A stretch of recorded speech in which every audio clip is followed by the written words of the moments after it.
ഞാൻ നേരത്തെ അമൃത വള്ളിക്കാവ് ആശ്രമത്തിൽ പോയി സംസാരിച്ചൊരു സബ്ജക്റ്റ് കൂടിയാണത്. അമൃത യൂണിവേഴ്സിറ്റി ഈ കാര്യത്തിൽ വളരെ സീരിയസ് ആയിരുന്നു. അവരുടെ ടീം 2 തവണ മേപ്പാടിയിൽ വന്നിരുന്നു, 2 തവണ. അപ്പോൾ ആ 2 തവണ വന്ന സമയത്ത് ഒരു തവണ കലക്ട്രേറ്റിലെ ചർച്ചയും മറ്റൊക്കെ ഉണ്ടായിരുന്നു. എനിക്ക് തോന്നുന്നു സർക്കാർ ഒറ്റയ്ക്ക് നീങ്ങേണ്ടതായിരിക്കുന്ന ഒരു സബ്ജക്റ്റ് അല്ല ഇത്. ഇതിൽ പബ്ലിക് പ്രൈവറ്റ് പാർട്ണർഷിപ്പ് ഉണ്ടാകും. എന്നിട്ട് ചെയ്യാവുന്ന കാര്യങ്ങൾ മുഴുവൻ ചെയ്യണം. അമൃത ഉൾപ്പെടെയുള്ള ഇതിൽ വളരെ സീരിയസ് ആയിട്ടുള്ളൊരു സിസ്റ്റമാണ്.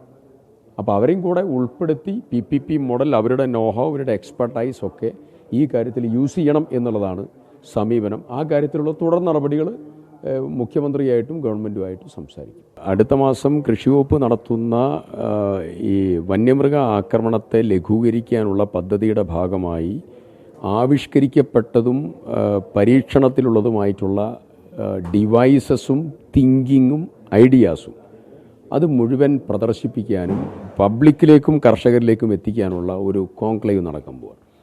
അപ്പോൾ അതിലേക്ക് ഞാൻ അമൃത എഞ്ചിനീയറിംഗ് കോളേജസിനെയും ക്ഷണിച്ചിട്ടുണ്ട്. അമൃത യൂണിവേഴ്സിറ്റി അവരുടേതായ കണ്ടെത്തലുകൾ, അവരുടേതായിരിക്കുന്ന തിങ്കിങ് അവതരിപ്പിക്കാനുള്ള സംവിധാനമുണ്ട്.